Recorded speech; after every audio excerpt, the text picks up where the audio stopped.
അപ്പൊ ഞങ്ങൾക്ക് വേണ്ടി എന്തെങ്കിലും അൻസാരക്കയുടെ പ്രകടനങ്ങളിൽ ഒന്ന് രണ്ടെണ്ണം ഇവിടെ കാഴ്ചവെച്ചാൽ നല്ല വിജയമായിരുന്നു. ഞാൻ കിലുക്കം എന്ന സിനിമയിൽ ജഗതി ചേട്ടനും ലാലേട്ടനും ഒരുമിച്ചുള്ള ഒരു രംഗം അത് അവതരിപ്പിക്കാം. എന്തോന്നടേ ഇത് മിന്നാമിനിങ്ങിന്റെ നുറുങ്ങ് വെട്ടവും വെളിച്ചൊന്നുമില്ലേ? മണ്ണെണ്ണയൊക്കെ തീർന്നോ? എല്ലാം മേടിച്ചു വെക്കാൻ ഞാനും തീർക്കാൻ നീയും. എടെ വെള്ളവും ഗ്ലാസ്സോടെ ഇതെന്തിനാ 2 ഗ്ലാസ്? അപ്പോ നീ അടിക്കുന്നില്ലേ? ഞാനിനി അടിക്കുന്നുള്ളൂ. ഞാൻ അടിച്ചൊരു പരുവാകുമ്പോ മിച്ചം ഉണ്ടെങ്കിൽ നീ അണിച്ചാ മതി. അങ്ങനെ മിച്ചം ഉണ്ടാക്കി സാർ എനിക്ക് സൗജന്യമൊന്നും ചെയ്യണ്ട, അതുകൊണ്ട് വിഴുങ്ങിക്കോ. ഇടാ, ഒരു മുറിയിൽ 2 പേര് താമസിക്കുമ്പോൾ ചിലപ്പോൾ ഒരാളുടെ കയ്യിൽ 1-2 രൂപ കുറഞ്ഞെന്നിരിക്കും. 1-2 രൂപ കുറഞ്ഞെന്നിരിക്കും, പക്ഷേ ഒന്നുമില്ലാത്ത നിന്നെ ആരും കൂടെ താമസിപ്പിക്കില്ല. എടാ, ഇതാരുടെ വീടാ? ചത്തുപോയ ഭൂതലിംഗ അണ്ണാച്ചിയുടെ. ഇപ്പൊ കറുപ്പയ്യയുടെ കസ്റ്റഡിയിൽ. അവന് പട്ട മേടിച്ചു കൊടുത്ത് വാടക കൊടുക്കാതെ ഞാനിവിടെ കഴിയുന്നു. ഇലനക്കി പട്ടിയുടെ കിറുനക്കി പട്ടിയായിട്ട് എൻ്റെ കൂടെ നീയും. എടാ ഇലനക്കി, ഒരു ദിവസം 10 കാശ് ഞാനും ഉണ്ടാക്കൂടാ. എടേ, ഇത് പറയാൻ തുടങ്ങിയിട്ട് കാലം എത്രയായിടേ? കാശ് സമ്പാദിച്ച് പണക്കാരനാകാന്ന് വെച്ചാൽ മൂത്ത് നിറച്ച് കുഴി പോകത്തുള്ളൂ. അതുകൊണ്ടാണ് കിട്ടുന്ന കാശ് കൂട്ടി വെച്ച് ഞാൻ കുതിര കളിക്കുന്നത്. കിട്ടിയ ഊട്ടി അല്ലെങ്കിൽ ചട്ടി. നീ നോക്കിക്കോ, ഒരു ദിവസം ഈ ഊട്ടിപ്പട്ടണമാകെ കാശ് വിഷാകും. ഈ Nischal still photographer of India. അയ്യോ,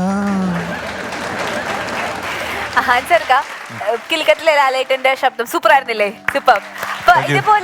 അതുപോലെ അദ്ദേഹത്തിന്റെ വേറെ ഏതെങ്കിലും ഒരു വേഷത്തിൽ ചെയ്ത ലാലേട്ടന്റെ നരസിംഹം എന്ന സിനിമയിലെ മോനെ ദിനേശ്. സൂപ്പർ. അത് കാണാം.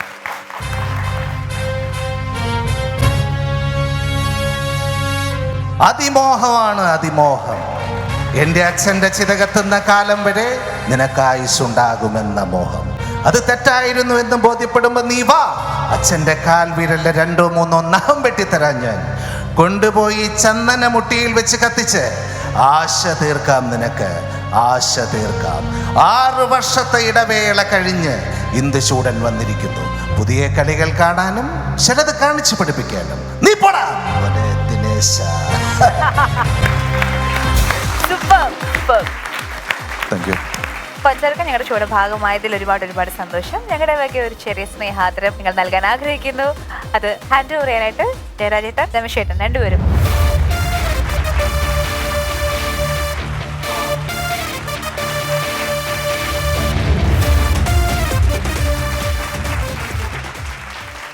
ശ്രീ അൻസാർ ഹരിശ്രീ, ഓഡിയോ കാസറ്റുകൾ നമ്മൾ കേൾക്കുന്ന കാലം മുതൽ കേൾക്കുന്ന ഒരു പേരാണ്. ഒരുപാട് TV ഷോകളുടെ പിന്നണിയിലും മുന്നണിയിലും സജീവമായി നിൽക്കുന്ന കലാകാരൻ. വേദികളെ ഇളക്കിമറിക്കുന്ന, അനുകരണം കൊണ്ട് ഒരുപാട് വേദികളെ ഇളക്കിമറിക്കുന്ന പ്രതിഭാ വൈഭവമുള്ള കലാകാരൻ. അദ്ദേഹത്തിൻ്റെ സാന്നിധ്യം ഫൺസ് അപ്പോൺ എ ടൈം എന്ന ഈ പരിപാടിയെ സംബന്ധിച്ചിടത്തോളം വളരെ വിലപ്പെട്ടതാണ്. ആ വിലപ്പെട്ട സാന്നിധ്യം നമുക്ക് സമ്മാനിച്ചതിന് അദ്ദേഹത്തോട് ഫൺസ് അപ്പോൺ എ ടൈമിൻ്റെ പേരിലും അമൃത TV യുടെ പേരിലും ഈ സമയത്ത് നന്ദി പറയുന്നു. ഒപ്പം ഞങ്ങളുടെ വക ഒരു ചെറിയ ഉപഹാരവും.